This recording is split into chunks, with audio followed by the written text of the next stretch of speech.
നമ്മുടെ ചിന്തയിലേക്ക് കടക്കട്ടെ. എബ്രായ ലേഖനം 11-ാം അധ്യായം, ഹീബ്രൂസ് ചാപ്റ്റർ 11. ഇന്ന് രാത്രി നമ്മുടെ അടുത്ത വിഷയത്തിലേക്ക് കടന്നു പോവുകയാണ്. ഹീബ്രൂസ് ചാപ്റ്റർ 11 വേഴ്സ് നമ്പർ 36, 36-ാമത്തെ വാക്യത്തിലേക്ക് ആരെങ്കിലും ശബ്ദമുയർത്തി വേഴ്സ് 36 ഒന്ന് വായിച്ച 36-ാമത്തെ വാക്യം. വേറെ ചിലർ പരിഹാസം, ചമ്മട്ടി, ചങ്ങല, പ്രൈസ് ഗോഡ്, ദൈവത്തിന് മഹത്വം ഉണ്ടാകട്ടെ. വേറെ ചിലർ, ദൈവത്തിന്റെ ദാസൻ ഈ ലേഖനം വെളിപ്പെടുത്തുമ്പോൾ ഇപ്രകാരം പറയുന്നു, മറ്റു ചിലർ പരിഹാസം, ചമ്മട്ടി, ചങ്ങല, തടവ് ഇവയാളുടെ പരീക്ഷ അനുഭവിച്ചു. കഴിഞ്ഞ ആഴ്ചയിൽ ഞാനൊരു പോയിന്റ് ഞാനൊന്ന് പ്രസന്റ് ചെയ്തിരുന്നു. ദൈവമക്കൾക്ക് കടന്നു വന്ന സകല പരീക്ഷകളും അവരുടെ സകലവിധമായിരിക്കുന്ന കഷ്ടതകളും അവർക്കുള്ള പരീക്ഷയായിരുന്നുവെന്നുള്ളത് ഞാനൊന്ന് ഓർപ്പിക്കുകയുണ്ടായി.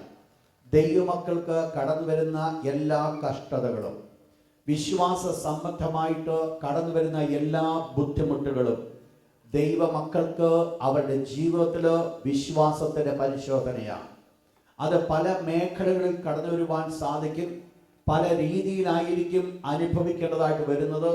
പക്ഷേ ഒന്ന് മനസ്സിലാക്കിക്കോണം, വിശ്വാസത്തിന് വേണ്ടി നിൽക്കുന്നത് കൊണ്ട് ഞാൻ ഏത് കഷ്ടതയിൽ കൂടെ കടന്നു പോകുന്നുവോ ആ കഷ്ടത ദൈവം എക്സ്പെക്റ്റ് ചെയ്യുന്നതാണ്, അത് ദൈവം ആഗ്രഹിക്കുന്നത്, അത് നമുക്കൊരു പരീക്ഷയായിട്ടാണ് തന്നിരിക്കുന്നത്. നമ്മളത് വിജയിക്കുമോ ഇല്ലയോ എന്ന് ദൈവം കാണുവാൻ ആഗ്രഹിക്കുന്നു. അതുകൊണ്ട് നമ്മളത് മനസ്സിലാക്കണം. വിശ്വാസ സംബന്ധമായി നിൽക്കേണ്ടി വരുമ്പോൾ ഏത് പ്രതികൂലങ്ങൾ നമ്മുടെ മുമ്പിൽ കടന്നു വന്നാലും ആ ഒരു പ്രതികൂലത്തിൽ പോലും നമ്മുടെ തല വണങ്ങിക്കൊടുക്കുവാൻ ഇടയാകരുത്, അതിന് സപ്പോർട്ടായി ഇരിക്കാനായിട്ട് ഇടയാകരുത്. പിന്നീട് എന്താണ് നമുക്ക് വേണ്ടത്? ആ പരീക്ഷകൾ ജീവിതത്തിൽ കടന്നു വരുമ്പോൾ ദൈവത്തിലുള്ള വിശ്വാസത്തിൽ നമ്മൾ നേരെ നിൽക്കുമ്പോൾ മാത്രമേ ദൈവത്തിന്റെ വിടുതലിന്റെ കരങ്ങൾ നമ്മൾ അനുഭവിക്കുവാൻ സാധിക്കുകയുള്ളൂ. നമ്മുടെ മുൻപിലുള്ള ഈ തീയ് അതിന് ശക്തിയില്ലാതാകണമെങ്കിൽ എൻ്റെ മുൻപിൽ വന്ന പരീക്ഷയിൽ ഞാൻ വിശ്വാസത്തിന് വേണ്ടി നിൽക്കേണ്ടത് വളരെ ആവശ്യമാണ്. വിശ്വാസത്തിന് വേണ്ടി ഞാൻ കാലെടുത്ത് വെക്കുന്നത് വരെ ഈ തീയ് ഭയാനകമായിരിക്കാം. എന്നാൽ വിശ്വാസത്തിന് വേണ്ടി കാലെടുത്ത് ഞാൻ നിൽക്കുമ്പോൾ അവിടെ ആയിരിക്കും തീയുടെ ജ്വാലയ്ക്ക് ശക്തിയില്ലാതാകുന്നത്, സിംഹങ്ങളുടെ വായ അടയുവാൻ കാരണമാകുന്നത്, ബലഹീനതയിൽ ബലം പ്രാപിക്കുവാൻ കാരണമായിരിക്കുന്നത്. അതുകൊണ്ട് ദൈവത്തിന്റെ മക്കൾക്ക് വളരെ ആവശ്യമായിരിക്കുന്ന ഒന്നാണ് വിശ്വാസ സംബന്ധമായിട്ട് അവർ നിലനിൽക്കേണ്ടത് വളരെ ആവശ്യമാണ്. ദൈവം വെച്ചിരിക്കുന്ന ഒരു വ്യവസ്ഥ, ഇതൊരു പരീക്ഷയാണെന്നോ ദൈവത്തിന്റെ തിരുവചനം പഠിക്കുമ്പോൾ ഒരു വാക്യത്തിൽ കൂടെ നിങ്ങളെ കൊണ്ടുപോട്ടെ. ഫിലിപ്പിയർ ലേഖനം 1-ാം അധ്യായം 29-ാമത്തെ വാക്യം, ഫിലിപ്പീൻസ് ചാപ്റ്റർ 1 വേഴ്സ് 29. അത് ദൈവം തന്നെ വെച്ചതാകുന്നു. അണ്ടർലൈൻ ചെയ്യാത്ത ഒരു വാക്യം നിങ്ങൾ അണ്ടർലൈൻ ചെയ്യണം. അത് ദൈവം തന്നെ വെച്ചതാകുന്നു. ക്രിസ്തുവിൽ വിശ്വസിപ്പാൻ മാത്രമല്ല, അവന് വേണ്ടി കഷ്ടം അനുഭവിപ്പാനും കൂടെ. അപ്പോൾ നമുക്ക് ലഭിച്ചിരിക്കുന്ന വരങ്ങളിൽ ഒന്നാണ് കഷ്ടം അനുഭവിക്കുക. ഇന്ന് പുതിയ ലോകത്തിലേക്ക്, കൃപായുഗത്തിൽ നമ്മൾ നിൽക്കുമ്പോൾ ഇന്ന് പലർക്കും ഒരു കാഴ്ചപ്പാടുണ്ട്, ദൈവമക്കൾക്ക് കഷ്ടതയില്ല എന്നുള്ളത്. ദൈവമക്കൾക്ക് കഷ്ടതയില്ല എന്നുള്ളത് സത്യമാണോ? ഏത് കഷ്ടതയാണ് ദൈവമക്കൾക്ക് ഇല്ലാത്തത്? വിശ്വാസ സംബന്ധമായിരിക്കുന്ന കഷ്ടത ദൈവമക്കൾക്ക് ദൈവം വെച്ചിട്ടുണ്ട്. ഇല്ലാത്തത് നമുക്ക് വെച്ചിട്ടുള്ള കാര്യമല്ല. നമ്മുടെ ഒരു ജോലി ഇല്ലാതെ പട്ടിണി കിടന്ന് നമ്മൾ മരിക്കണമെന്ന് ദൈവം ആഗ്രഹിക്കുന്നില്ല. ദൈവം നമുക്കൊരു ജോലി തരുവാൻ ശക്തനാണ്. ഈ ദേശത്ത് ദൈവം നമ്മളെ നിർത്തുവാൻ ആഗ്രഹിക്കുമ്പോൾ വിസ ഇല്ലാതെ മുമ്പോട്ട് പോകുവാൻ ദൈവം ആഗ്രഹിക്കുന്നില്ല. ഇത് വിശ്വാസ സംബന്ധമായിരിക്കുന്ന ഒരു പരീക്ഷയല്ല. പക്ഷെങ്കിൽ ഇതിനെ നമുക്ക് വിശ്വാസ സംബന്ധമായ പരീക്ഷയാക്കി മാറ്റുവാൻ സാധിക്കും. എപ്പോൾ ഞാൻ വിശ്വാസത്തോടുകൂടെ ഒരു സ്റ്റെപ്പ് എടുത്ത് വെക്കുന്നു, ആ സമയത്ത് എൻ്റെ ദൈവം എൻ്റെ ജീവിതത്തിൽ അത്ഭുതം പ്രവർത്തിക്കും എന്നുള്ള ആ ഒരു കാഴ്ചപ്പാട് എൻ്റെ ജീവിതത്തിൽ കടന്നു വരുമ്പോൾ അവിടെയാണോ അത് വിശ്വാസത്തിന് വേണ്ടിയുള്ള ഒരു പോരാട്ടമായി തീരുന്നത്. അതുകൊണ്ട് ദൈവമക്കൾ മനസ്സിലാക്കണം, എന്നാൽ എല്ലാവരുടെയും ജീവിതത്തിൽ ഒരു കഷ്ടതയ്ക്ക് ദൈവം വരം തന്നിട്ടുണ്ട്. വിശ്വസിപ്പാൻ നമുക്ക് വരം തന്നിട്ടുണ്ടെങ്കിൽ കഷ്ടം അനുഭവിപ്പാനും കൂടെ ഒരു വരം തന്നിട്ടുണ്ട്. നമ്മുടെ ഹൃദയത്തെ ഒന്ന് വിശാലപ്പെടുത്തേണ്ടത് വളരെ ആവശ്യമാണ്.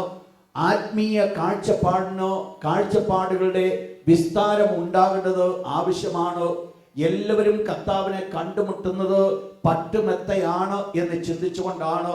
എന്നാൽ ഒന്ന് മനസ്സിലാക്കണം, ക്രിസ്തീയ ജീവിതം പട്ടുമെത്ത തന്നെയാണ്.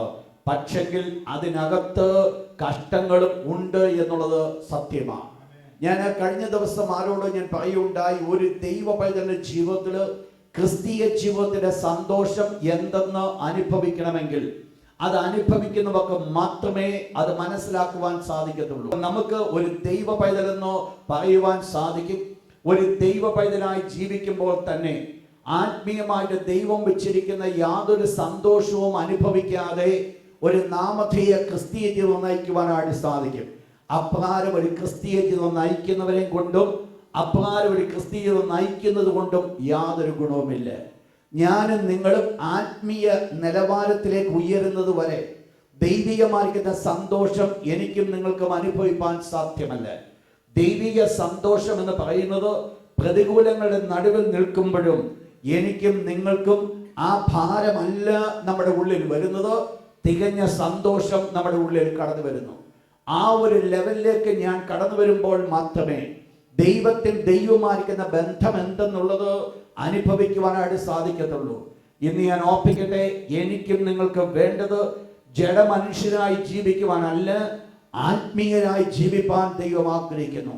ആത്മീയതയിലേക്കൊന്ന് കടക്കുവാൻ സാധിക്കുമെങ്കിൽ, ആത്മീയതയിലേക്കൊന്ന് സ്റ്റെപ്പ് വെക്കുവാൻ സാധിക്കുമെങ്കിൽ ആ സമയം മുതലാണോ അവരുടെ ജീവിതം ഒരു ജയ ജീവിതമായി തീരുവാൻ പോകുന്നത്.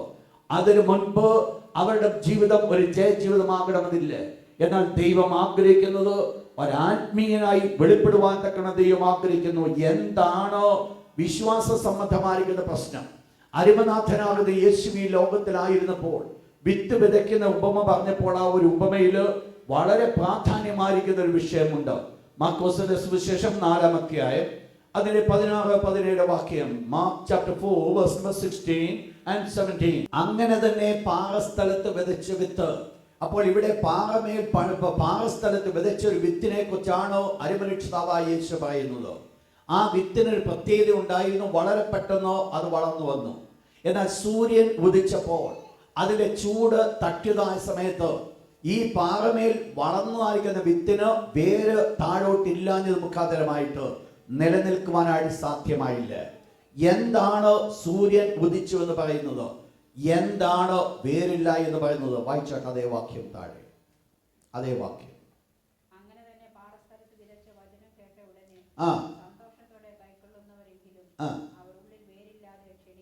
അവർ ഉള്ളിൽ വേരില്ലാതെ ക്ഷണികന്മാരാകുന്നു. Next word, underline that verse. വചനം നിമിത്തം ഉപദ്രവമോ പീഡയോ ക്ഷണത്തിൽ ഇടറിപ്പോകുന്നു. ഇവരുടെ പ്രശ്നം ഇവിടെയാ. വചനം നിമിത്തം, ദൈവവചനത്തിന് വേണ്ടി എന്ന് പറഞ്ഞാൽ വിശ്വാസത്തിന് വേണ്ടി എന്തെങ്കിലും ഒന്ന് സംഭവിക്കുമ്പോൾ അവരുടെ ഉള്ളിൽ വേരില്ലാത്തത് കൊണ്ട് പെട്ടെന്ന് വാടിപ്പോകുന്നു. ഇവിടെയാണ് പ്രശ്നങ്ങൾ ഉണ്ടാകുന്നത്. ദൈവം അത് വെച്ചതാകുന്നു എന്ന് പറയുമ്പോൾ നിങ്ങൾ മനസ്സിലാക്കണം, ദൈവത്തിന് ഒന്ന് സെലക്ട് ചെയ്യണം, വെളിപ്പെടുത്തണം. ദൈവത്തിനെല്ലാം അറിയാം.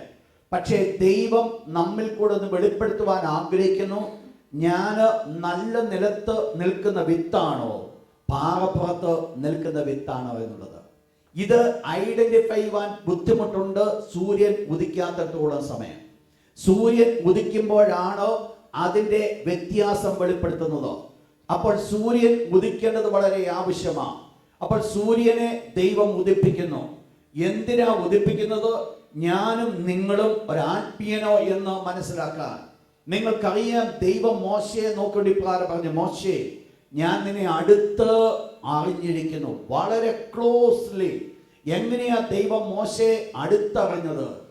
മോശയുടെ മുൻപിൽ കടന്നു വന്ന സകല പരീക്ഷകളുടെയും നടുവിൽ മോശ ദൈവത്തിൽ മാത്രം ചാരിയതാണ് മോശയെ അടുത്തറിയുവാൻ കാരണം.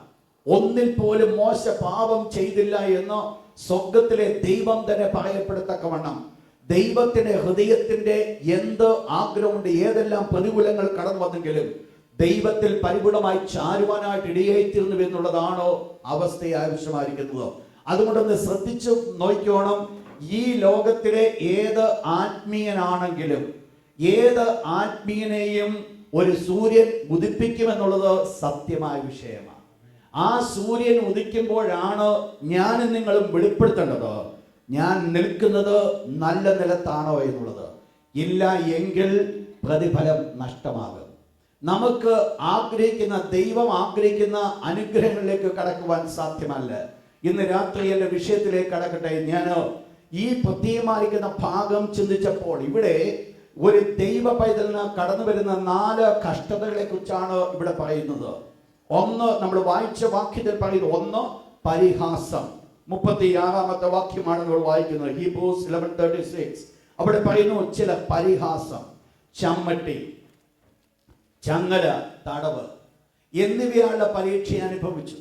ഞാൻ പലരെയും എടുക്കുവാനായിട്ട് ആഗ്രഹിക്കുന്നതിനേക്കാൾ ഉപരിയായി ഇതിനകത്ത് ഒരു വ്യക്തിയെ നിങ്ങളുടെ മുമ്പിൽ കൊണ്ടുവന്നു കഴിഞ്ഞാൽ ഇതിലെല്ലാറ്റിലും കൂടെ കടന്നുപോയതായിരിക്കുന്ന ഒരു വ്യക്തി ആയിരിക്കുമ്പോൾ എന്താണ് വിശ്വാസ സമ്മതം വെളിപ്പെട്ടു എന്നുള്ളത് നമുക്ക് മനസ്സിലാക്കാം. ഇന്ന് ഞാൻ സെലക്ട് ചെയ്തിരിക്കുന്ന വ്യക്തി എന്ന് പറയുന്നത് ഈ 4 അനുഭവങ്ങൾ കൂടെ കടന്നുപോയതായിരിക്കുന്ന ഒത്തിരി പേരുണ്ട്. അതിൽ ഒരു വ്യക്തി അപ്പോസ്തലനായ പൗലോസിനെയാണ് ഞാൻ എടുക്കുവാൻ ആഗ്രഹിക്കുന്നത്.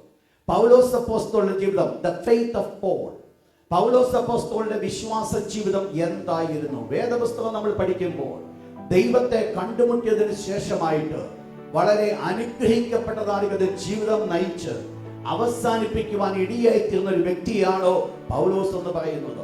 ദമസ്കോസിന്റെ പടിവാതിൽക്കൽ വെച്ച് കർത്താവായ യേശുക്രിസ്തുവുമായിട്ട് വ്യക്തിപരമായ ഒരു ബന്ധമുണ്ടാക്കി ആ ബന്ധത്തിന് മുമ്പിൽ ദൈവത്തിന് മുൻപാകെ തന്നെ സമർപ്പിച്ചുകൊണ്ട് തന്റെ ശിഷ്ടായുസ് ദൈവത്തിന് വേണ്ടി സമർപ്പിച്ചു കൊടുക്കുകയും ആ സമർപ്പണത്തിന് അനുസരണമായിട്ട് ഒരു ചെലവിട്ട ഒരു വ്യക്തിയാണോ പൗലോസ് എന്ന് പറയുന്നത്.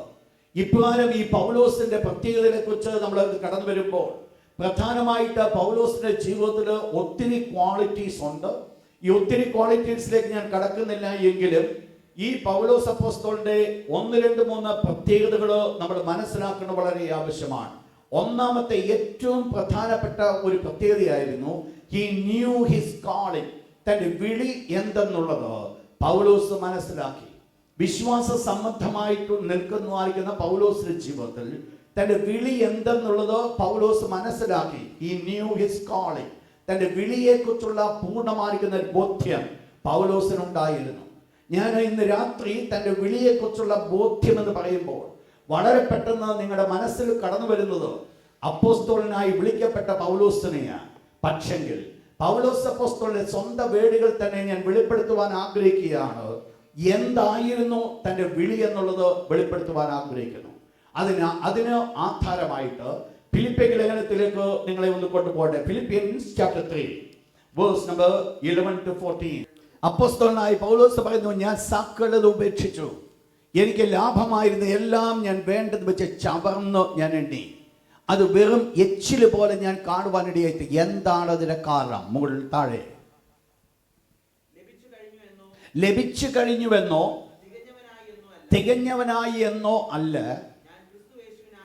ഞാൻ ക്രിസ്തുവേശുവിനാൽ പിടിക്കപ്പെട്ടിരിക്കുന്നത് കൊണ്ട് എനിക്കും അത് പിടിക്കാമോ എന്ന് പിന്തുടരുന്നതേയുള്ളൂ. ശ്രദ്ധിക്കണം, ഇവിടെ തന്റെ വിളി എന്ത് എന്നുള്ളത് വ്യക്തമായിട്ട് പറയുന്നു. ഒന്ന് താഴത്തെ വാക്യം കൂടെ വായിച്ചോട്ടെ, ഒന്നുകൂടെ ക്ലിയർ ആണ്.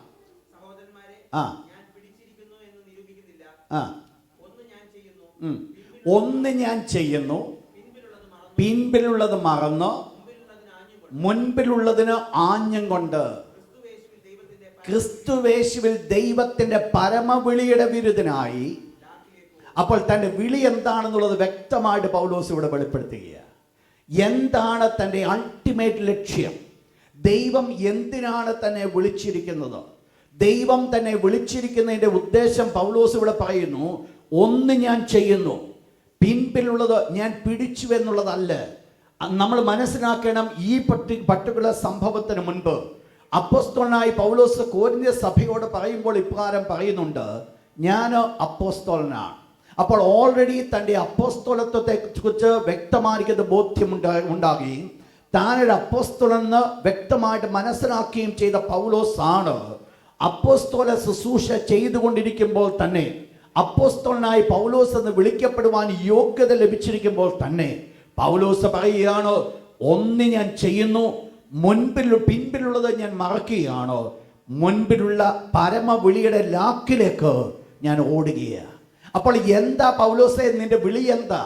പൗലോസിന് ഒന്ന് പറയുവാനുണ്ട്, ഏതു വിധേനയും മരിച്ചവരുടെ ഇടയിൽ നിന്ന് ഒരു ഉയർത്തെഴുന്നേൽപ്പ്. അപ്പോൾ പൗലോസിന്റെ പ്രധാനപ്പെട്ട വിളി എന്ന് പറയുന്നത് ഈ ഭൗതികമായിരിക്കുന്ന ലോകത്തിൽ ഒരു അപ്പോസ്തോലിക ശുശ്രൂഷ എന്നുള്ളതല്ല പൗലോസിന്റെ വിളി. പൗലോസിന്റെ വിളിയെക്കുറിച്ച് നമ്മൾ നോക്കിയാൽ പൗലോസിന്റെ വിളി എന്ന് പറയുന്നത് സ്വർഗത്തിലേക്ക് കടന്നു ചെല്ലുവാനാണ് ദൈവം വിളിച്ചത്.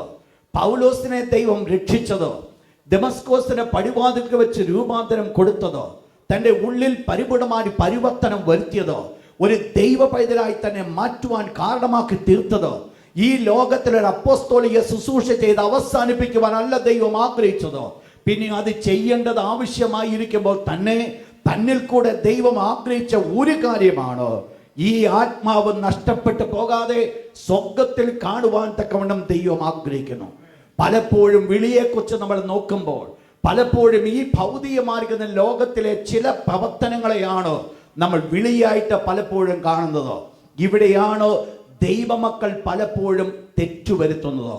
ദൈവമക്കളുടെ ജീവിതത്തിൽ മാത്രമല്ല ഈ തെറ്റുകൾ വരുത്തുന്നത്, ഈവൻ കർത്താവായ യേശുവിൻ്റെ ശിഷ്യന്മാർ വരെ ഈ തെറ്റുകൾ ആവർത്തിച്ചു എന്നുള്ളത് നമുക്ക് കാണുവാൻ സാധിക്കും. ഒരു വാക്യം കൂടെ ലൂക്കോസിന്റെ സുവിശേഷം 10-ാം അധ്യായത്തിലേക്ക് കടന്നു വന്നാട്ടോ, 10-ന്റെ 20 വാക്യം. Luke chapter 10 verse number 20. ലൂക്കോസ് 10-20.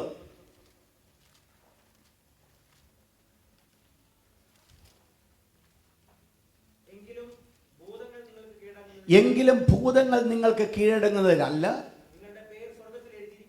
ശ്രദ്ധിക്കുക, കർത്താവായ യേശുക്രിസ്തു ഈ ശിഷ്യന്മാരെ തങ്ങളുടെ വിളിയെക്കുറിച്ച് ബോധ്യമല്ലാത്തവരായി തീർന്നപ്പോൾ അവരുടെ പരമവിളിക്ക് പകരമായിട്ട് മറ്റുള്ള ചില വിളികൾക്ക് വില കൊടുക്കുന്ന സ്ഥാനത്ത് കർത്താവായ യേശുക്രിസ്തു അവരെ അവിടെ വെച്ച് തിരുത്തുക. അവരുടെ കണ്ണുകൾക്ക് ഒരു മൂടുപടം ഇടുക അല്ല ചെയ്തത്, അവരുടെ കണ്ണുകളുടെ മൂടുപടം കർത്താവ് അങ്ങ് മാറ്റുക. ദൈവത്തിന് അവരോട് പറയുവാനുള്ള ഒരു കാര്യമുണ്ട്, ഭൂതങ്ങൾ നിങ്ങൾക്ക് കീഴടങ്ങുന്നതിലല്ല നിങ്ങൾ സന്തോഷിക്കേണ്ടതോ, സ്വർഗത്തിൽ നിങ്ങളുടെ പേരുകൾ രേഖപ്പെടുത്തിയിരിക്കുന്നതിലാണോ നിങ്ങൾ സന്തോഷിക്കേണ്ടത് എന്ന് പറഞ്ഞാൽ, എനിക്കും നിങ്ങൾക്കുമുള്ള അൾട്ടിമേറ്റ് എയിം എന്ന് പറയുന്നത്, എനിക്കും നിങ്ങൾക്കുമുള്ള ഏറ്റവും വലിയ വിളി എന്ന് പറയുന്നത് ഒന്നാണോ, അത് മറ്റൊന്നുമല്ല. രക്ഷിക്കപ്പെട്ടതായ സമയത്ത് ജീവന്റെ പുസ്തകത്തിൽ പേരെഴുതപ്പെടുവാൻ കാരണമായി തീർന്നുവെങ്കിൽ ഈ ലോകത്തിൽ അനുഗ്രഹിക്കപ്പെട്ട് ജീവിതം നയിച്ച് ആ നിത്യരാജ്യത്തിലേക്ക് ചെല്ലണമെന്നുള്ളതാണ് എൻ്റെയും നിങ്ങളുടെയും ഉള്ള പ്രധാനപ്പെട്ട വിളി. എനിക്കും നിങ്ങൾക്ക് ദൈവം തന്നിരിക്കുന്ന അതാണ് പരമവിളി. അതിനുവേണ്ടി എന്ത് ചെയ്തേ പറ്റത്തുള്ളൂ? ഈ പിൻപിലുള്ളത് മുഴുവൻ നമ്മൾ മറന്നേ പറ്റത്തുള്ളൂ. പിൻപിലെ വിജയങ്ങൾ എന്നിലെയും നിങ്ങളുടെ മുൻപിൽ വരുന്നുവെങ്കിൽ എനിക്കും നിങ്ങൾക്കും ആ കാഴ്ചപ്പാട് നഷ്ടപ്പെടുവാൻ സാധിക്കും. എനിക്കും നിങ്ങൾക്ക് സ്വർഗരാജ്യം നഷ്ടപ്പെടുവാൻ സാധിക്കും. അപ്പോൾ ദൈവം എക്സ്പെക്ട് ചെയ്യുന്ന ഒരു കാര്യമാണ്, നമ്മുടെ എല്ലാവരുടെയും മുൻപിൽ ഒരു വിളി ഉണ്ടായിരിക്കണം. ആ വിളി എന്ന് പറയുന്നത് നിത്യരാജ്യത്തിൽ ചെല്ലുക എന്നുള്ളതാണ്. ദൈവം ഇസ്രായേൽ മക്കളെ മിസ്രൈമിൽ നിന്ന് പുറപ്പെടുവിച്ചപ്പോൾ മോശ തുടങ്ങി 6 ലക്ഷം പുരുഷന്മാരടങ്ങിയതായിരിക്കുന്ന വലിയ സംഘത്തിന് ഒരു വിളി ദൈവം കൊടുത്തിരുന്നു. ആ വിളി എന്ന് പറയുന്നത് ഇവരെല്ലാവരും വാഗ്ദത്ത നാട്ടിൽ ചെല്ലണം. പക്ഷെ എന്ത് ചെയ്തു? മോശയെക്കുറിച്ച് നമ്മൾ നോക്കുമ്പോൾ മോശയ്ക്ക് ദൈവം അതിൻ്റെ കീഴിൽ നിന്നുകൊണ്ട് വേറെ വിളിയും കൂടെ കൊടുത്തു, ഈ ജനത്തെ നയിക്കണം എന്നുള്ളത്.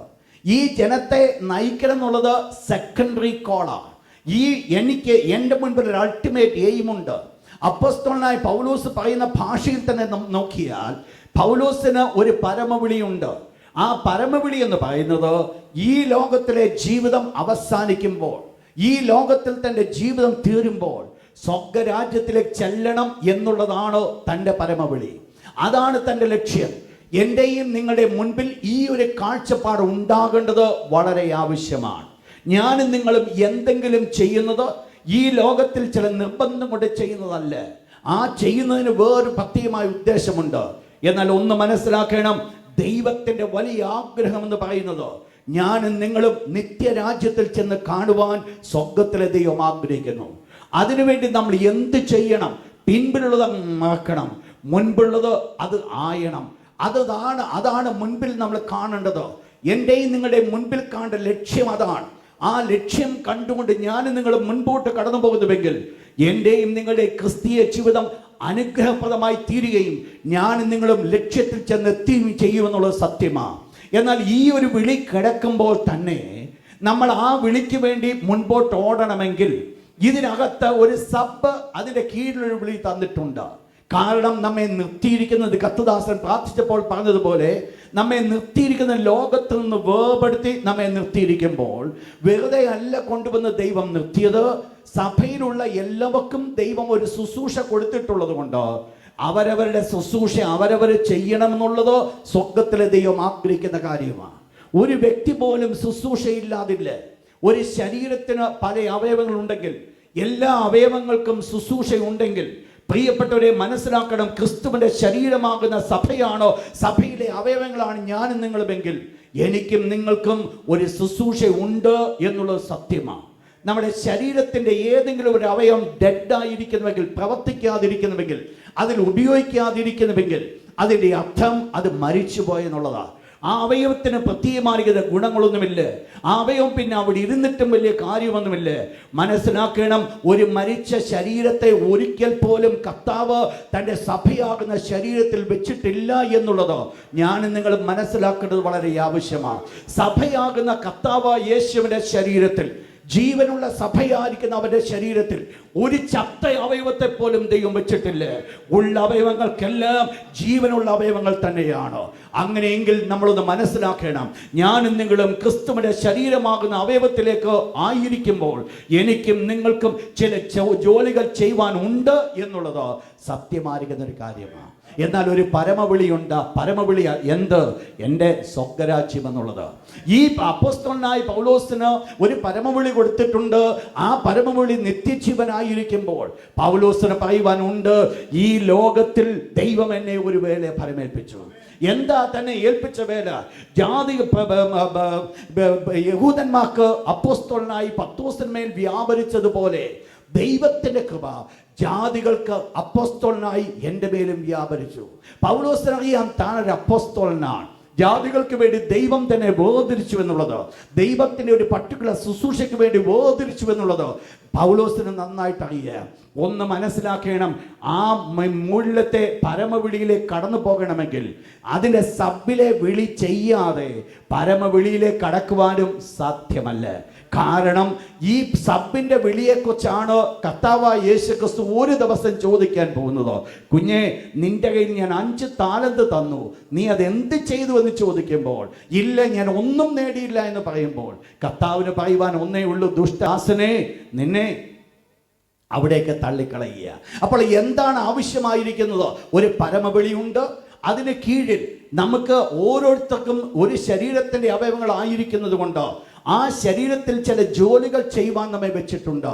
അത് ഞാൻ നിങ്ങളും ചെയ്യുവാനും ദൈവം ആഗ്രഹിക്കുന്നുണ്ട്. അപ്പോൾ എന്താണ് ആവശ്യമായിരിക്കുന്നത്? അതാണ് അപ്പോസ്തലത്വം. പ്രധാനമായിട്ട് നമ്മൾ ശ്രദ്ധിച്ചോണം, എൻ്റെയും നിങ്ങളുടെയും പ്രൈമറി കോളിംഗ് എന്ന് പറയുന്നത് നിത്യരാജ്യം അവകാശമാക്കുക. ഇതായിരിക്കണം എൻ്റെയും നിങ്ങളുടെ മുൻപിലെ ലക്ഷ്യം. എനിക്കും നിങ്ങൾക്കും മുൻപിലുണ്ടാകുന്ന കാഴ്ചപ്പാടായിരിക്കണം. അതിനുവേണ്ടിയാണ് കർത്താവ് എന്നെയും നിങ്ങളെ വിളിച്ചിരിക്കുന്നത്.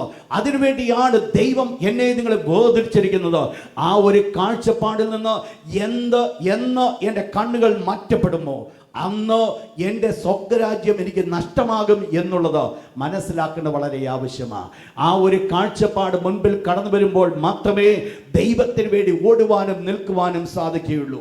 ഇത് അപ്പോസ്തലനായ പൗലോസിന്റെ ജീവിതത്തിലേക്ക് നമ്മൾ കടന്നു വരുമ്പോൾ പൗലോസിന്റെ വിശ്വാസത്തെക്കുറിച്ച് ഒത്തിരി കാര്യങ്ങൾ നമുക്ക് പറയുവാനുണ്ട്. എങ്കിലും പ്രധാനമായിട്ട് ചിലത് മാത്രം ഞാൻ ഒന്ന് ചൂണ്ടിക്കാണിക്കുവാനായിട്ട് ഞാൻ ആഗ്രഹിക്കുകയാണ്. പൗലോസിന്റെ ജീവിതത്തിന്റെ അവസ്ഥകളിലേക്ക് ഒന്ന് കടന്നു വന്നാട്ട് 1 കൊരിന്ത്യർ 4-ാം അധ്യായം അതിന്റെ 9-ാമത്തെ വാക്യം പൗലോസ് എന്ത് പറയുന്നു? ദൈവത്തിന് വേണ്ടി ജീവിക്കുവാനായിട്ട് തീരുമാനിച്ചത് കൊണ്ട് താന് എന്തായിത്തീർന്നു? ദൂതന്മാർക്ക് മനുഷ്യർക്കും തന്നെ കൂത്തുകാഴ്ചയായി ഭവിച്ചിരിക്കുന്നു. അപ്പോൾ പൗലോസിനെ ഇത്രമാത്രം നമ്മൾ ബഹുമാനിക്കുമെങ്കിൽ, ഇത്രമാത്രം നമ്മൾ ആദരിക്കുമെങ്കിൽ, പൗലോസിനെ തന്നെ മറ്റുള്ളവർ തന്നെ കാണുമ്പോൾ പറയുന്നത്, പൗലോസ് ഇപ്രകാരം പറയുന്നു, ഞാൻ അവർക്കാരായിരിക്കുന്നു, ഒരു കൂത്തുകാഴ്ചയാണ്. അതാണ് പൗലോസ് അപ്പോസ്തലൻ പറയുന്നത്, ഞാൻ അവർക്കൊരു പരിഹാസം, അവർ ഈ കർത്താവിന് വേണ്ടി ഞാൻ പരിഹാസം അനുഭവിക്കേണ്ടതായിട്ട് വന്നു. വായിച്ചിട്ട് 2 കൊരിന്ത്യർ ലേഖനം 18 അധ്യായം 11-12. 2 Corinthians chapter 11 verse 12.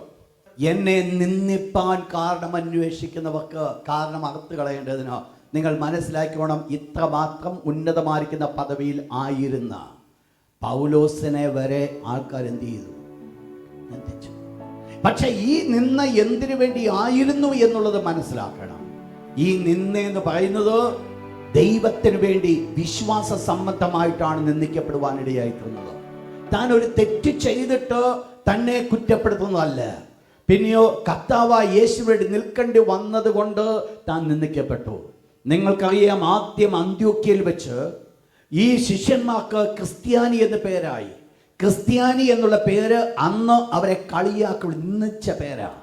അന്ന് അവർക്ക് നിന്നയായിട്ട് കൊടുത്തൊരു പേരാണ് ക്രിസ്ത്യാനി എന്നുള്ളത്. ഇന്ന് നമുക്ക് അത് അഭിമാനമായി മാറ്റപ്പെട്ടു. എന്നാൽ ഒന്ന് മനസ്സിലാക്കണം, നിന്ദിക്കപ്പെടുവാനായിട്ട് അവർ കാരണമായി തീർന്നു. എൻ്റെയും നിങ്ങളുടെയും ജീവിതത്തിലേക്ക് നോക്കിക്കഴിഞ്ഞാൽ എനിക്കും നിങ്ങൾക്കും ഇഷ്ടം പോലെ ഇങ്ങോട്ട് ഇറങ്ങി തിരിച്ചതുകൊണ്ട് നിന്ദകളൊക്കെ ഉണ്ടായിട്ടുണ്ട്.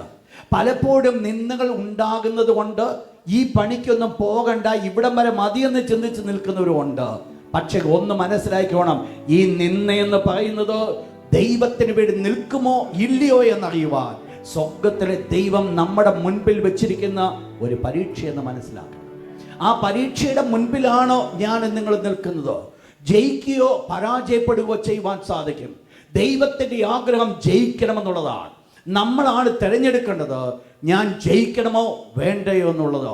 വിശ്വാസത്തിന് വേണ്ടി കാലെടുത്ത് വെച്ചാൽ അതിന്മേൽ ജയമെടുക്കുവാൻ സാധിക്കും, അല്ലെങ്കിൽ പരാജയമായിരിക്കും നമ്മുടെ ജീവിതത്തിൽ അനുഭവിക്കേണ്ടത്. പരാജയം ജീവിതത്തിൽ കടന്നു വന്നാൽ ഒന്ന് മനസ്സിലാക്കണം, ആ പരാജയത്തോടു കൂടി ആയിരിക്കും അടുത്ത പരാജയം കടന്നു വരുവാൻ പോകുന്നത്. ഏത്? നിത്യജീവൻ നഷ്ടമാകുവാൻ പോകുന്നത്. ഒന്നിന്റെ പിന്നാലെ കടന്നു വരുന്നു, ഒന്നിനെ മാറ്റിവെക്കുന്നില്ല. നിങ്ങൾ മനസ്സിലാക്കണം, ഇത് രണ്ടും ഐഡന്റിക്കലായിട്ടാണ് കടന്നു പോകുന്നത്. ഒന്നിനോട് പറ്റിച്ചേർന്ന് കടന്നു പോകുക. അങ്ങനെയെങ്കിൽ ഇവിടെ ഈ ലോകത്തിൽ നിന്ദിക്കപ്പെടുവാൻ നമുക്ക് മനസ്സില്ല എങ്കിൽ ദൈവത്തിൻ്റെ നിത്യരാജ്യത്തിലേക്ക് എനിക്കും നിങ്ങൾക്ക് പ്രവേശിക്കുവാനുള്ള ബുദ്ധിമുട്ട് അവിടെ കടന്നു വരുവാനായിട്ട് കാരണമായി തീരും. പൗലോസ് അപ്പോസ്തലൻ പറയും, ഞാൻ ഒത്തിരി നിന്ദിക്കപ്പെട്ടു. പക്ഷേ ആ നിന്ദകൾ മുഴുവൻ എന്തായി മാറ്റി? താൻ ഒന്ന് മനസ്സിലാക്കി, എൻ്റെ ദൈവത്തിന് വേണ്ടിയാണോ ഞാൻ ഇന്ന് സഹിക്കുന്നത്? ശ്രദ്ധിക്കണം, ദൈവിക ശുശ്രൂഷയിൽ നിൽക്കുമ്പോൾ മറ്റുള്ളവരെ നമ്മളെ നിന്ദിക്കുന്നുവെങ്കിൽ ഒരു കാര്യം മനസ്സിലാക്കണം, ഇത് നമുക്ക് വേണ്ടി നമ്മൾ ഏൽക്കുന്നതല്ല, വിശ്വാസത്തിന് വേണ്ടി നിൽക്കുന്നത് കൊണ്ട് നാം അനുഭവിക്കുന്നതാണ്. എന്താ വേണ്ടത്? എൻ്റെയും നിങ്ങളുടെ ജീവിതത്തിൽ അവർ നിന്ദിക്കുന്നു എന്ന് പറഞ്ഞ് ഇട്ടേച്ചു പോകുവാനല്ല. ഇട്ടേച്ചു പോകുമ്പോൾ എൻ്റെ പരാജയമാണ് വെളിപ്പെടുന്നത്. ആ നിന്ദകളുടെ മധ്യത്തിൽ എൻ്റെ ദൈവത്തിന് വേണ്ടി ഞാൻ നിൽക്കും എന്ന് പറയുന്നതാണോ സ്വർഗത്തിലെ ദൈവം എന്നിൽ കൂടെ കേൾക്കുവാൻ ആഗ്രഹിക്കുന്നത്? നിന്ദകൾ പരിഹാസം മാത്രമല്ല, അവരുടെ ജീവിതത്തിൽ മറ്റ് പല അനുഭവങ്ങൾ കൂടെ കടന്നുപോയി. ഒന്ന് വായിച്ചിട്ട് 2 കൊരിന്ത്യർ ലേഖനം 11 അധ്യായം 2 Corinthians chapter 11. അവിടെ പൗലോസ് അപ്പോസ്തലന്റെ പ്രത്യേകതയെക്കുറിച്ച് ഒന്ന് നോക്കിയാട്ട് 24-25 വാക്യം ഒന്ന് വായിച്ചാൽ, 23 വായിച്ചാൽ, അതിലെ 17ാമത്തെ വാക്യം കൂടെ വേഴ്സ് 17 വളരെ ഇമ്പോർട്ടൻറ്റ്. ഇനി ഞാൻ സംസാരിക്കുവാൻ പോകുന്നത് കർത്താവിൻ്റെ ഹിതപ്രകാരമല്ല. താൻ വളരെ വ്യക്തമായിട്ട് പറയാൻ പോകുക, താഴെ താൻ പറയുവാൻ പോകുന്ന കാര്യം കർത്താവിൻ്റെ ഹിതപ്രകാരമല്ല എന്ന് പറഞ്ഞാൽ, ഇവിടെ താഴെ പറയപ്പെട്ട കാര്യങ്ങളെല്ലാം തൻ്റെ ജീവിതത്തിൽ ദൈവത്തിന് വേണ്ടി താൻ അനുഭവിച്ചതായിരിക്കുന്ന കഷ്ടതകളും പ്രയാസങ്ങളും ഒക്കെയാണ് പറയുന്നത്. ഈ പ്രയാസങ്ങളുടെ ഒരു നീണ്ട ക്രമം വെളിപ്പെടുത്തുവാനല്ല പൗലോസ് ആഗ്രഹിക്കുന്നത്. ദൈവം ആഗ്രഹിക്കുന്നില്ല. ഇത് ദൈവത്തിന്റെ ഹിതമല്ല. പൗലോസേ, നീ ഇത് കൊട്ടിഘോഷിച്ചുകൊണ്ട് നടക്കണമെന്നുള്ള ദൈവം ആഗ്രഹിക്കുന്നില്ല. ഇതൊക്കെ നീ അനുഭവിക്കേണ്ടത് തന്നെയാണോ? ക്രിസ്തുവിൽ വിശ്വസിപ്പാൻ നിനക്ക് വരം ലഭിച്ചിട്ടുണ്ടെങ്കിൽ അവന് വേണ്ടി കഷ്ടം അനുഭവിപ്പാൻ നിനക്ക് വരം ലഭിച്ചിട്ടുണ്ട്. കഴിഞ്ഞ നാളുകൾ എന്ത് കഷ്ടത സംഭവിച്ചു വഹിച്ചു എന്നുള്ളത് വെളിപ്പെടുത്തിക്കൊണ്ട് നടക്കുവാനല്ല ദൈവം ആഗ്രഹിക്കുന്നത്, വെളിപ്പെടുത്തിക്കൊണ്ട് നടക്കുന്നുവെങ്കിൽ പൗലോസ് അപ്പോസ്തലന് പറയുവാനുണ്ട്, ഇന്ന് ഞാൻ അങ്ങനെ ഉണ്ടെങ്കിൽ സംസാരിക്കുവാൻ പോകുന്നത് ദൈവത്തിന്റെ ഹിതഭാരമല്ല, ബുദ്ധിഭ്രമമായി ഞാൻ സംസാരിക്കുന്നു. ദൈവത്തിന്റെ ഹിതമല്ല അത്. നിങ്ങൾ മനസ്സിലാക്കണം. ദൈവത്തിന്റെ മക്കൾക്ക് കഷ്ടപ്പെടുന്നതിനെ കുറിച്ച് പറയരുന്നല്ലേ പറഞ്ഞു വരുന്നത്. ദൈവത്തിന് വേണ്ടി ഞാൻ കഷ്ടപ്പെട്ടത് എനിക്ക് ഒരു പ്രശംസയായിട്ട് മാറ്റുവാനാണ് ഞാൻ ആഗ്രഹിക്കുന്നുവെങ്കിൽ സ്വർഗത്തിലെ ദൈവം അതൊട്ടും ആഗ്രഹിക്കുന്നില്ല. ദൈവത്തിന് വേണ്ടി ഞാൻ കഷ്ടം അനുഭവിച്ചത്, ദൈവത്തിന് വേണ്ടി ഞാൻ ഭാരപ്പെട്ടത്, ദൈവത്തിന് വേണ്ടി ഞാൻ അപമാനിക്കപ്പെട്ടത്, ദൈവത്തിന് വേണ്ടി ഞാൻ നിന്ദിക്കപ്പെട്ടത് എൻ്റെ ഒരു പ്രശംസയായിട്ട് ഞാൻ ദൈവത്തിന് വേണ്ടി ഇത്രമാത്രം സഹിച്ചു എന്ന് എൻ്റെ ഒരു പ്രശംസാ വിഷയമായിട്ട് ഞാൻ എടുക്കുന്നുവെങ്കിൽ ദൈവം അതൊട്ടും തന്നെ ആഗ്രഹിക്കുന്നില്ല. ദൈവം ആഗ്രഹിക്കുന്നത് ഇത് എൻ്റെ കൂടെ വന്നിരിക്കുന്ന ഒരു കാര്യമാണ്, ഇത് എനിക്ക് വരം ലഭിച്ചിരിക്കുന്ന ഒരു കാര്യമാണ്. ഇതിന് അഡീഷണലായിട്ട് നീ പൊക്കിപ്പറയേണ്ട കാര്യങ്ങളൊന്നുമില്ല. ക്രിസ്തുവിന് വിശ്വസിപ്പാൻ നിനക്ക് വരം ലഭിച്ചുവോ, അവന് വേണ്ടി കഷ്ടം അനുഭവിപ്പാൻ വരം ലഭിച്ചു. ഞാൻ ബുദ്ധിഭ്രമമായി സംസാരിക്കുന്നു. താഴോട്ട് വായിച്ചോട്ട് 23 മുതലുള്ള 24 മുതലുള്ള വാക്യം. യഹൂദരാൽ ഞാൻ 1 അടി. യഹൂദന്മാരുടെ ആചാരം നിയമം അനുസരിച്ച്, ദൈവം അവർ കൊടുത്ത കൽപ്പന അനുസരിച്ച് 40 അടി വരെ ഒരു സമയത്ത് ഒരാളെ അടിക്കാൻ. പക്ഷെങ്കിൽ 40 അടിയിൽ കവിയരുത്. അതിന് അന്ന് മുതൽ അവർ ചെയ്തുകൊണ്ടിരുന്ന ഒരു കാര്യമാണ്, ഒന്ന് കുറച്ച് 39 അടി അവർ കൊടുക്കും. 39 അടി, അതാണ് അവരുടെ പാരമ്പര്യം. അതാ 39 അടി. അപ്പോസ്തലനായ പൗലോസ് പറഞ്ഞ ഒന്ന് കുറേ 40 അടി എത്ര വട്ടം കൊട്ടു? 5 വട്ടം കൊട്ടു. നിങ്ങൾ മനസ്സിലാക്കണം, ആ പാവം പിടിച്ച മനുഷ്യൻ്റെ ശരീരത്തിൻ്റെ അവസ്ഥ നിങ്ങൾ അറിയണം. എന്തുകൊണ്ടാണ് ഈ അടിക്കുന്നത്? ചാട്ടവാറുകൊണ്ടാണ്. അതിൻ്റെ കർത്താവായ യേശു ക്രിസ്തുവിൻ്റെ ശരീരത്തിൽ നീർച്ചാലുകൾ പോലെ കീറപ്പെട്ടു എന്ന് പറഞ്ഞതായിരിക്കുന്ന അതേ വാറ് ഈ പാവങ്ങളുടെ ശരീരത്ത് അടിക്കുമ്പോൾ എത്രമാത്രം അവർ വേദനിക്കുവാൻ ഇടിയേറ്റിരുന്നു എന്നുള്ളത് മനസ്സിലാക്കണം. 1 വട്ടമല്ല, 5 വട്ടം അവരടിക്കപ്പെട്ടു താഴെ. റോമൻ പടയാളികളുടെ ഒരു പ്രത്യേകത വെച്ചുകൊണ്ട് അവർക്ക് ഈ 39, 40 ഒന്നും ഒരു കണക്കേ അല്ല. അവർക്ക് എത്ര വിധിക്കുന്നുവോ അത്ര അടിക്കാമെന്നുള്ളതാണ്. അവർക്ക് ആ ഒരു നിയമങ്ങളില്ല. ഒരു ന്യായാധിപൻ എത്ര അടി കൽപ്പിക്കുന്നുവോ അത്ര അടി. അതുകൊണ്ട് ഒരു ഫിക്സഡ് ഒരു ക്വാണ്ടിറ്റി, ഈ 39 എന്ന് പറയുന്ന പോലെ ഒരു കണക്ക് റോമൻ അധികാരികൾക്കില്ല. നിങ്ങൾ മനസ്സിലാക്കണം, പാവം പിടിച്ച മനുഷ്യൻ ഈ യഹൂദന്മാരുടെ അടി മാത്രമല്ല കൊണ്ടത്, റോമക്കാരുടെയും അടി ഇഷ്ടം പോലെ കൊണ്ടു. ഇത്രമാത്രം അടി കൊണ്ട് താഴെ. ഒരിക്കൽ കല്ലേറ് കൊണ്ടു. നിങ്ങൾക്കറിയേ ഈ കല്ലേറ് കൊണ്ട സമയത്ത് സംഭവിച്ചത് എന്താണെന്ന് നിങ്ങൾക്കറിയാമോ? വായിച്ചോട്ടെ. 1 കൊരിന്ത്യർ 15-ാം അധ്യായം 32-ാമത്തെ വാക്യം. ഞാൻ എഫെസോസിൽ വെച്ച് മൃഗയുദ്ധം ചെയ്തത് പ്രൈസ് ഗോഡ് വെറും മാനുഷ്യം എന്ന് വരികിൽ. ഇവിടെ അപ്പോസ്തലനായ പൗലോസ് പറയുകയാണ്, ഞാൻ എഫെസോസിൽ വെച്ച് മൃഗയുദ്ധം ചെയ്തു. അപ്പോസ്തല പ്രവൃത്തിയിലേക്ക് നമ്മൾ കടന്നു വരുമ്പോൾ നമ്മൾ കാണുന്നൊരു കാഴ്ചയുണ്ട്. ലുസ്രയിൽ വെച്ച് എന്ത് ചെയ്തു? പൗലോസിനെ വലിച്ചടച്ച് എല്ലാവരും കൂടെ കല്ലെറിഞ്ഞ് ചത്തു എന്ന് ചിന്തിച്ച സ്ഥാനത്ത് വഴിയിൽ ഉപേക്ഷിച്ചിട്ട് പോയി. ഒരല്പം കഴിഞ്ഞപ്പോൾ പുള്ളി അതുപോലെ പൊങ്ങി എഴുന്നേറ്റ് വന്നു. പൗലോസ് പറയുക, എഫെസോസിൽ വെച്ച് ഞാൻ മൃഗയുദ്ധം ചെയ്തു. ഒരു യുദ്ധം ഞാൻ ചെയ്യുവാൻ ഇടയായിത്തീർന്നു. അത് മാനുഷ്യം ആയിരുന്നില്ല. ദൈവത്തിന് വേണ്ടി ഞാൻ അനുഭവിച്ചതായിരിക്കുന്ന കഷ്ടതയാണ്. സുവിശേഷത്തിന് വേണ്ടി ഞാൻ നിന്നതായ സമയത്ത് ദൈവം തൻ്റെ ഉള്ളിൽ ഒരു ഭാരം കൊടുത്തത് മറ്റൊന്നുമായിരുന്നാൽ ജാതികൾക്ക് അപ്പോസ്തലനായി ഏതെങ്കിലും വിധത്തിൽ ഒരാത്മാവിനെങ്കിലും രക്ഷപ്പെടുത്തുവാൻ ആഗ്രഹിച്ചുകൊണ്ട് എല്ലാവർക്കും എല്ലാമായി തീരുവാൻ ആഗ്രഹിച്ച പൗലോസ് ഒരാത്മാവിനെങ്കിലും നേടുവാൻ തക്കോണം ആഗ്രഹിച്ചുകൊണ്ട് അവരോട് സുവിശേഷം പറയുവാൻ ഇടയായിത്തീർന്നതിൻ്റെ പരിണിത ഫലമാണ് ഈ പ്രിയപ്പെട്ടവൻ അനുഭവിച്ചത്. എന്ത് ചെയ്ത് വളരെയധികമായിട്ട് മൃഗയുദ്ധം ചെയ്യുവാൻ കാരണമായിത്തീർന്നു. താഴെ ഈ നമ്മൾ നോക്കുമ്പോൾ ഇവിടെ നമ്മൾ മനസ്സിലാക്കുന്നത് പൗലോസ് അപ്പോസ്തലൻ ജീവിതത്തിൽ ഒത്തിരി പ്രതികൂലങ്ങൾ കൂടെ കടന്നുപോയി. ചങ്ങല, തടവ്, ഇതെല്ലാം തൻ്റെ ജീവിതത്തിൽ കടന്നു വന്നു. എന്നാൽ ഇത് നമ്മളൊന്ന് മനസ്സിലാക്കുമ്പോൾ എന്തായിരുന്നു, എന്തിനു വേണ്ടിയാണ് താൻ ഇത്രയും സഹിച്ചു എന്നുള്ളത് നമ്മൾ മനസ്സിലാക്കണം. പൗലോസ് ഇത് സഹിക്കുവാനൊരു കാരണമുണ്ട്. തൻ്റെ അൾട്ടിമേറ്റ് എയിം എന്നുള്ളത് നിത്യരാജ്യമാണ്. എന്നാൽ അതിൻ്റെ കീഴിൽ തനിക്ക് വേറൊരു എയിമുണ്ട്.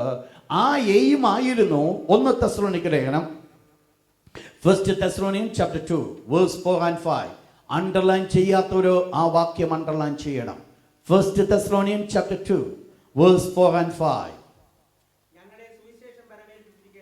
ഞങ്ങളെ സുവിശേഷം പരമേൽപ്പിക്കേണ്ടതിനോ ഞങ്ങൾ ദൈവത്തിന് കൊള്ളാവുന്നവരായി തെളിഞ്ഞതുപോലെ.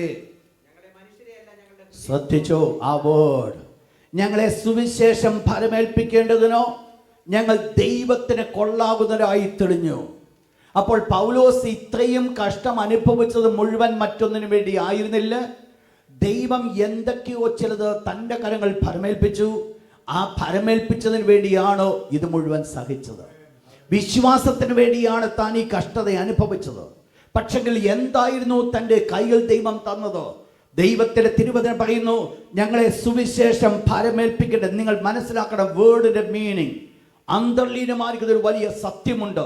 ഇതെന്റെ യോഗ്യത കൊണ്ട് ലഭിച്ചുവെന്നല്ല പൗലോസ് പറയുന്നത്. ഇതെന്റെ വിദ്യാഭ്യാസം കൊണ്ട് ഞാൻ പ്രാപിച്ചുവെന്നല്ല പൗലോസ് പറയുന്നത്. ഞാൻ ദൈവത്തിന് വേണ്ടി ഒത്തിരി തടവിലായതുകൊണ്ട് എനിക്ക് ലഭിച്ചുവെന്നല്ല പൗലോസ് പറയുന്നത്. പൗലോസിന് പറയുവാൻ ഒന്നുണ്ട്, ഈ സുവിശേഷം എന്നെ പരമേൽപ്പിക്കേണ്ടതിന് എന്തോ എൻ്റെ കയ്യിൽ കൊണ്ട് തരികയായിരുന്നു. എൻ്റെ കയ്യിൽ കൊണ്ട് തന്നു. എന്തുകൊണ്ട് തന്നു? സുവിശേഷം കൊണ്ട് തന്നു. പക്ഷെങ്കിൽ ആ സുവിശേഷം കൊണ്ട് തരുന്നതിന് മുമ്പ് പൗലോസ് എന്ത് വെളിപ്പെടുത്തേണ്ടതായിട്ട് വന്നു? താൻ കൊള്ളാവുന്നതെന്ന് വെളിപ്പെടുത്തേണ്ടതായിട്ട് വന്നു. ദൈവത്തിന് വേണ്ടി നിൽക്കുവാൻ ആഗ്രഹിക്കുന്നവരോട് ഇന്ന് രാത്രി ഞാൻ ഓർപ്പിക്കട്ടെ, ദൈവത്തിന് വേണ്ടി നിൽക്കുന്നതിന് മുമ്പായിട്ട് ദൈവം എക്സ്പെക്ട് ചെയ്യുന്ന ഒരു കാര്യമാണ് ആ സുവിശേഷത്തിന് വേണ്ടി ഞാൻ കൊള്ളാമോ ഇല്ലയോ എന്നുള്ളത്. സുവിശേഷത്തിന് വേണ്ടി കൊള്ളത്തില്ല എന്നുണ്ടെങ്കിൽ ദൈവം നിങ്ങളുടെ കാര്യം കൊണ്ട് ശുശ്രൂഷ ഫലമേൽപ്പിക്കത്തില്ല. ദൈവം ഒരു ശുശ്രൂഷ ഫലമേൽപ്പിക്കണമെങ്കിൽ ഞാനും നിങ്ങൾ കൊള്ളാവുന്നതിനായി വെളിപ്പെടുത്തേണ്ടത് വളരെ ആവശ്യമാണ്. എന്ന് പറഞ്ഞാൽ അതിനുവേണ്ടി ഒരു വില കൊടുക്കുവാൻ സാധിക്കുമെങ്കിൽ, അതിനുവേണ്ടി കഷ്ടപ്പെടുവാൻ സാധിക്കുമെങ്കിൽ, അതിനുവേണ്ടി നഷ്ടം സഹിക്കുവാൻ സാധിക്കുമെങ്കിൽ, അതിനുവേണ്ടി ചിലത് സമയം ചെലവിടുവാൻ സാധിക്കുമെങ്കിൽ മാത്രമേ ദൈവം ഈ ശുശ്രൂഷ നമ്മുടെ കരങ്ങൾ തരത്തുള്ളൂ.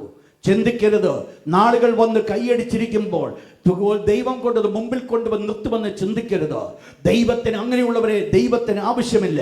ദൈവത്തിന് വേണ്ടത് ഒരു കൂട്ടം ആൾക്കാരെയാണോ ദൈവം എന്തെങ്കിലും പരമേൽപ്പിച്ചുവെങ്കിൽ ആ പരമേൽപ്പിക്കപ്പെടുക എത്രമാത്രം വാല്യൂ കൊടുത്തുകൊണ്ട് താനത് ഉപയോഗിക്കുന്നുവെന്ന് മനസ്സിലാക്കുവാൻ ദൈവം ആഗ്രഹിക്കുന്നു. ദൈവത്തിന്റെ വലിയ പ്രത്യേകത അത് ഇതാണ്. അപ്പോസ്തലനായ പൗലോസ് ദൈവശക്തിയെ കുറിച്ച് ഇപ്രകാരം പറയുന്നു, എങ്കിലും ഈ അത്യന്ത ശക്തി ഞങ്ങളുടെ സ്വന്തമെന്നല്ല, ദൈവത്തിന്റെ ദാനമെന്നും ഇത് മൺപാത്രങ്ങളിലാണ് പകർന്നിരിക്കുന്നത്.